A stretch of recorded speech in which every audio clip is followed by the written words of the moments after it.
Continuing Lysander from Plutarch's Lives, translated by John Dryden, revised by Arthur Hugh Clough.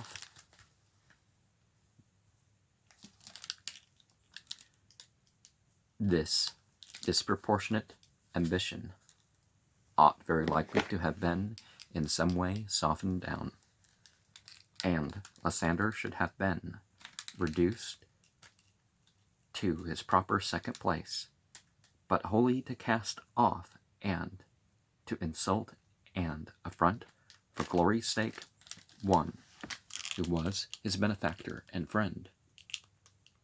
was not worthy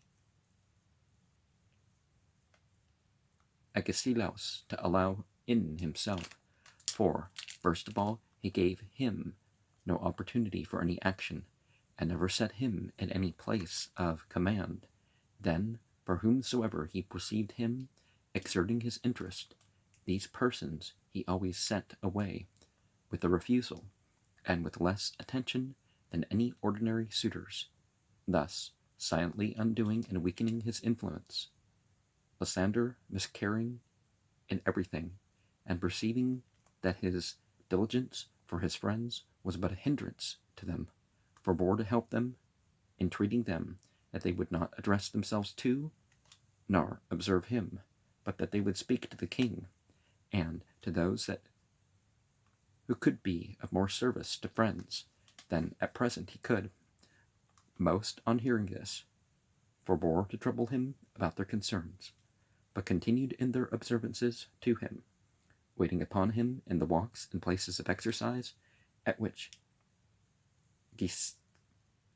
Agesilaus was more annoyed than ever, envying him the honor, and finally, when he gave many of the officers places of command and the governments of cities, he appointed Lysander carver at his table, adding, by way of insult to the Ionians, "Let them go now and pay their court to my carver." Upon this, Lysander thought fit to come and speak with him, and a brief, laconic dialogue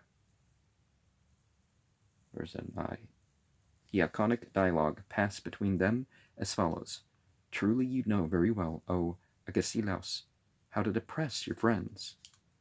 "Those friends," replied he, "who would be greater than myself, but those who increase my power, it is just should share in it." "Possibly, O Agesilaus," answered Lysander. "In all this there may be more said on your part than done on mine, but I request you, for the sake of observers from without, to place me in any command under you where you may judge I shall be the least offensive and most useful."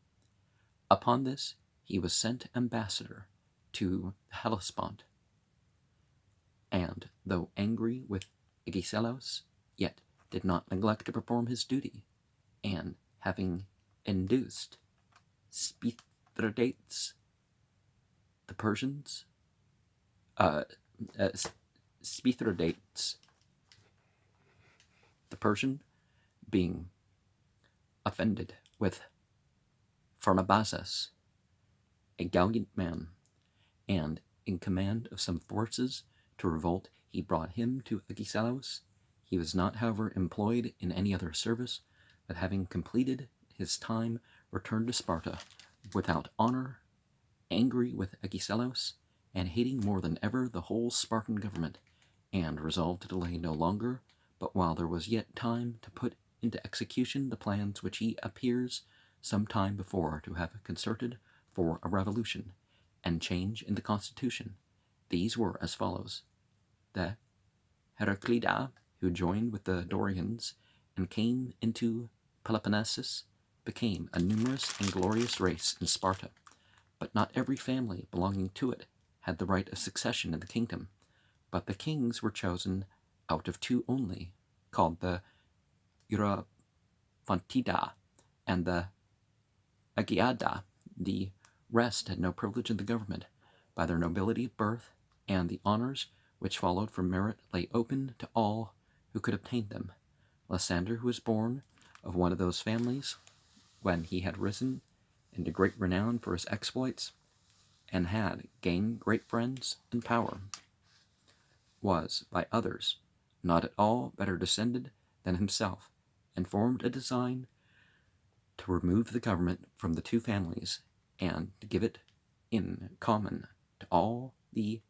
Heraclida, or, as some say, not to Heraclida only, but to all Spartans, that the reward might not belong to the posterity of Hercules, but to those who were like Hercules, judging by that personal merit which raised even him to the honor of the godhead. And he hoped that, when the kingdom was then to be completed, for no Spartan would be chosen before himself, accordingly he first attempted and prepared to persuade the citizens privately, and studied an oration composed for this purpose by Cleon, the Halicarnassian. Afterwards, perceiving so unexpected and great an innovation required bolder means of support, he proceeded as it might be on the stage to avail himself of machinery, and to try the effects of divine agency upon his countrymen. He collected and arranged for his purpose answers and oracles from Apollo, not expecting to get any benefit from Cleon's rhetoric, unless he should first alarm and overpower the minds of his fellow citizens by religious and superstitious terrors. Because the soothsayers can be directed towards an end, or, well, there's certainly, if they can't, there's certainly an ends of influence, right? Before bringing them to the consideration of his arguments, Ephorus relates that after he had endeavored to corrupt the oracle of Apollo, and had again failed to persuade the priestess of Dodona by means of Pericles, that he went to Ammon and discoursed with the guardians of the oracle there, proffering them a great deal of gold, and that they, taking this ill, sent some to Sparta to accuse Lysander, and on his acquittal, the Libyans going away, the Libyans going away, said, "You will find us, O Spartans, better judges when you come to dwell with us in Libya." There being a certain ancient oracle that the Lacedaemonians should dwell in Libya. But as the whole intrigue and the course of the contrivance was no ordinary one, nor lightly undertaken, but depended, as it went on, like some mathematical proposition, on a variety of important admissions, and proceeded through a series of intricate and difficult steps to its conclusion, we will go into it at length, following the account of one who was at once a historian and a philosopher. There was a woman in Pontus who professed to be pregnant by Apollo, which many, as was natural, disbelieved, and many also gave credit to. And when she had brought forth a man-child, several not unimportant persons took an interest in its rearing and bringing up. The name gives the boy was Silenus, for some reason or another. Lysander, taking this for the groundwork, frames and devises the rest himself, making use of not a few, nor these insignificant champions of his story, who brought the report of the child's birth into credit without any suspicion. Another report also was procured from Delphi and circulated in Sparta,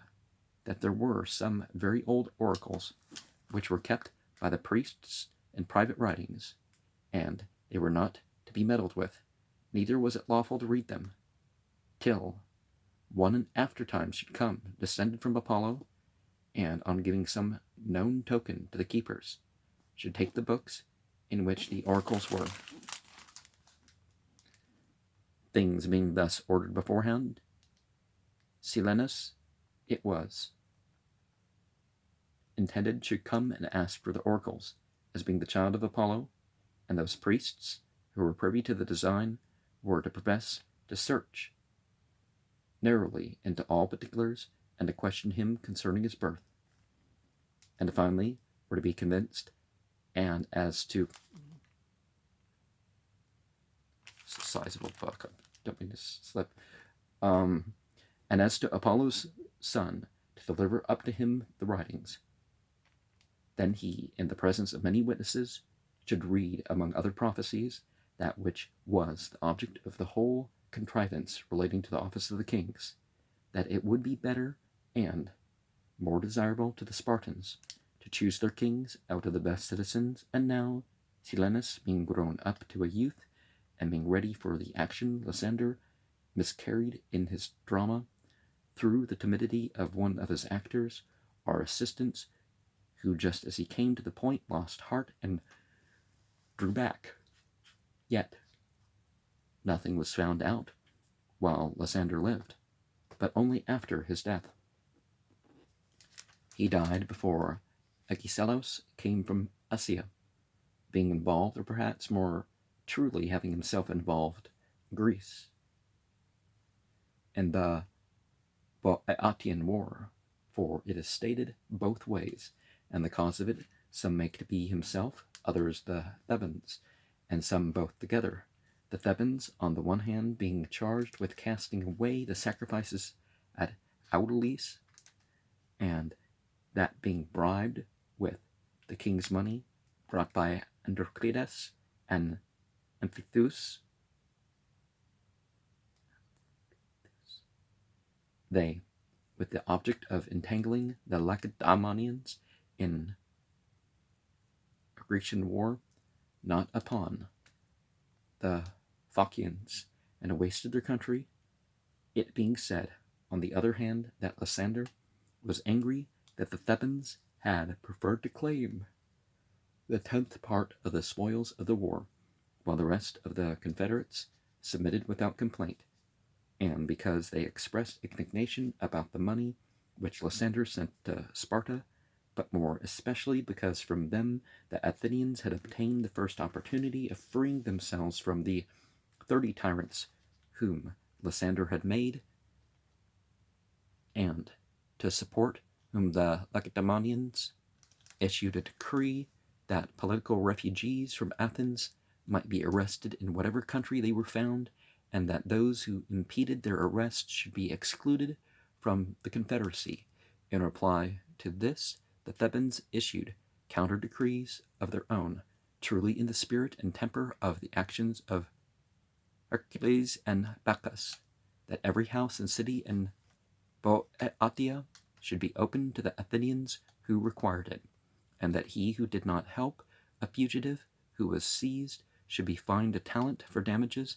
and that if any one should bear arms through Boeotia to Attica against the tyrants, that none of the Thebans should either see or hear of it. Nor did they pass these humane and truly Greek decrees without at the same time making their acts conformable to their words. For Thrasybulus and those who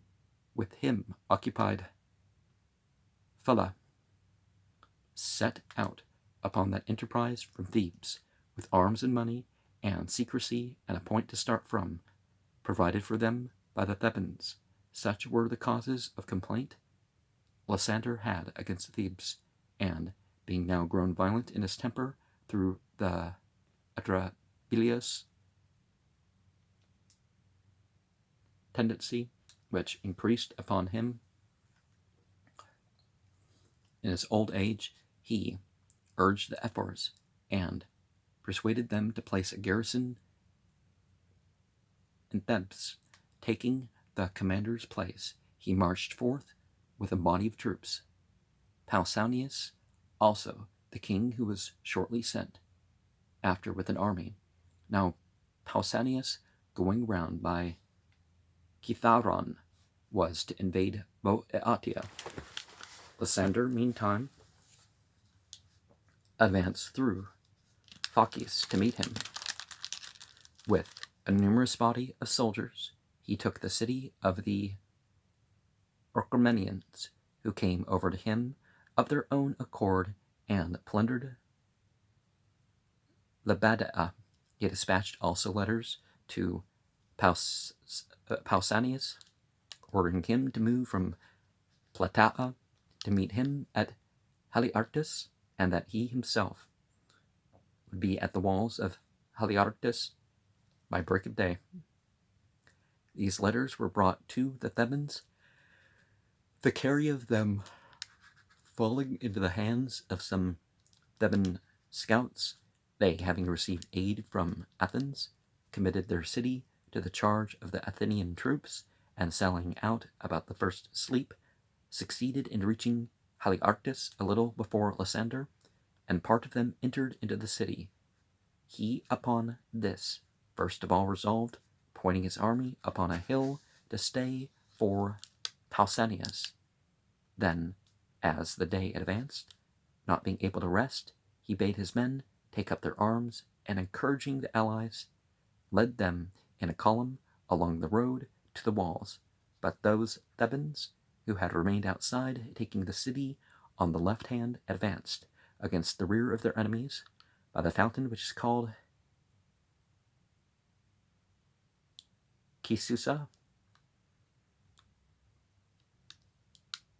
against the rear of their enemies by the fountain, which is called Kisusa. Here they tell the story that the nurses washed the infant Bacchus after his birth. The water of it is of a bright wine color, clear and most pleasant to drink, and not far off the Cretan storax grows all about, which the Haliartians adduce in token of Rhadamanthus having dwelt there, and they show his sepulchre, calling it Alia. And, a lot of sites of this type exist, like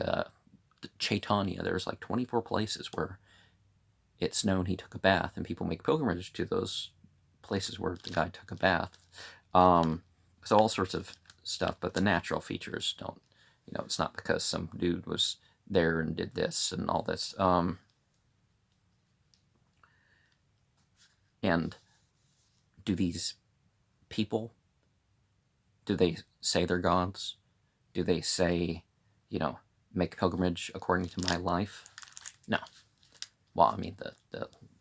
prophetic model is not that. And you find, that countless of these people were treated as such, and pilgrimages made not directly based on their teachings, but based on, events in their life, right? And the monument also of Alcmena is hard by, for there, as they say, she was buried, having married Rhadamanthus after Amphitrion's death. But the Thebans, but the Thebans inside the city, forming in order of battle with the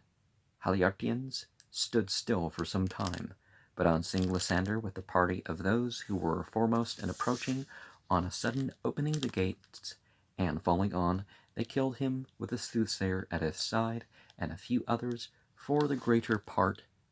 immediately fled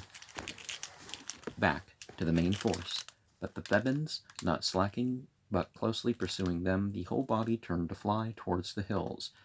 There were 1,000 of them slain. There died also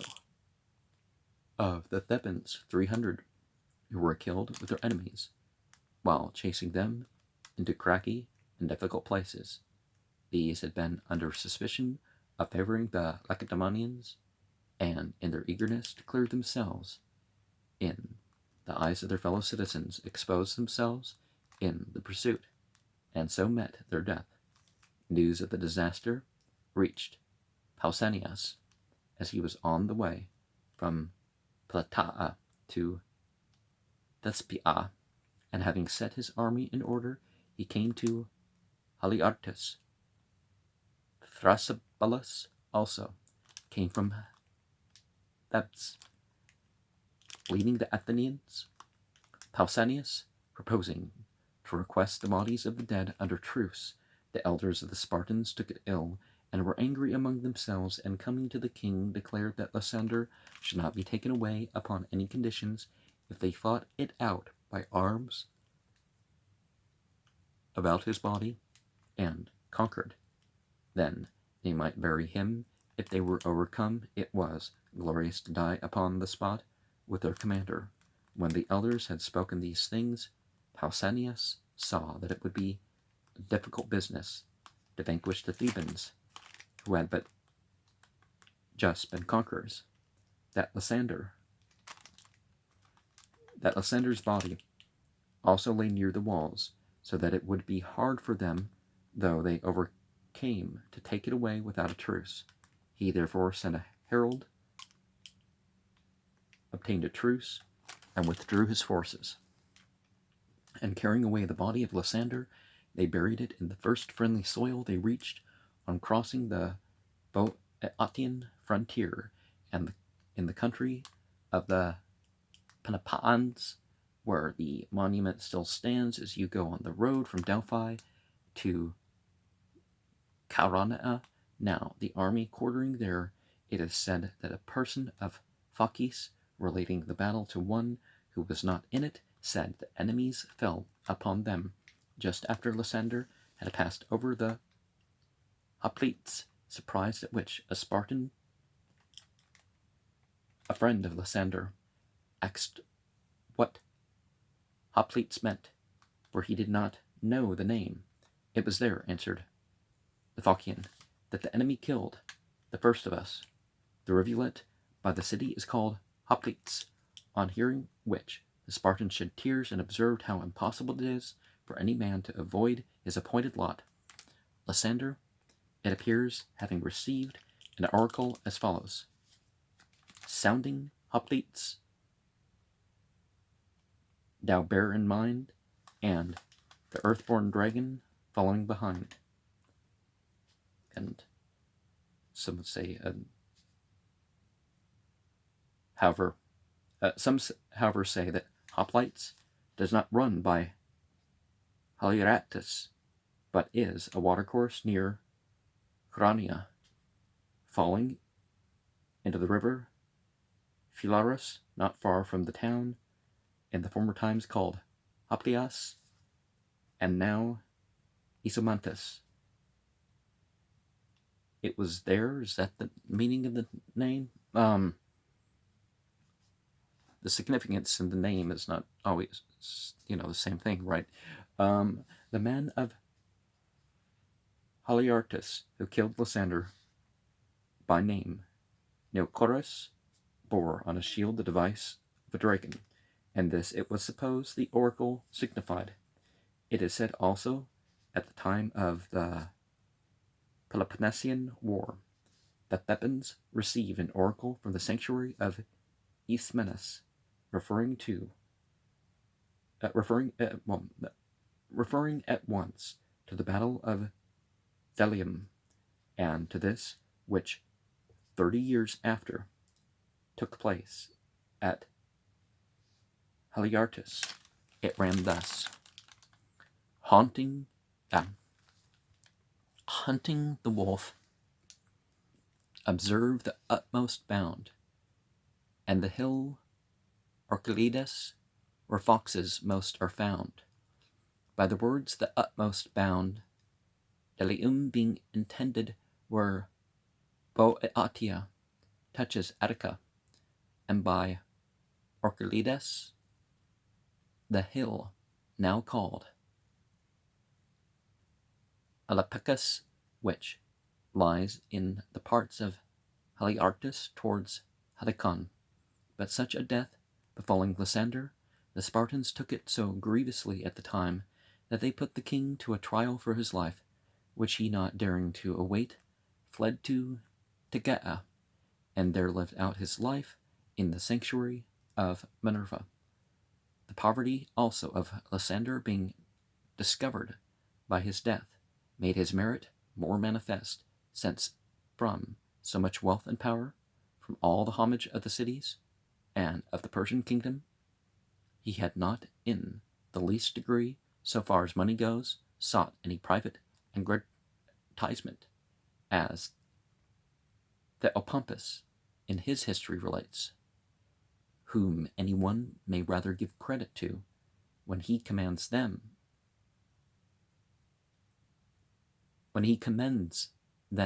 when he finds fault, as it is more agreeable to him to blame than to praise. But subsequently Ephorus says, some controversy arising among the allies at Sparta, which made it necessary to consult the writings which Lysander had kept by him, Agesilaus came to his house,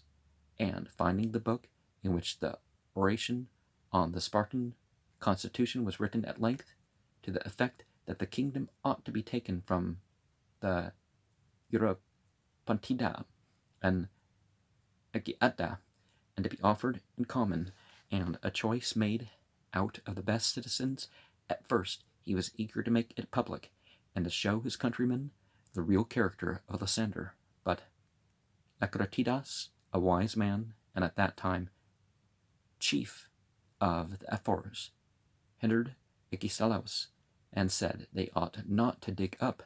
Lysander again, but rather to bury with him a discourse composed so plausibly and subtly. Other honors also were paid him after his death, and amongst these they imposed a fine upon those who had engaged themselves to marry his daughters, and then when Lysander was found to be poor after his decease, refused them, because when they thought him rich, they had been observant of him, but now his poverty had proved him just and good, they forsook him. For there was, it seems, in Sparta a punishment for not marrying, for a late and for a bad marriage. And to the last penalty, those were most especially liable who sought alliances with the rich instead of with the good and with their friends. Such is the account we have found given of Lysander.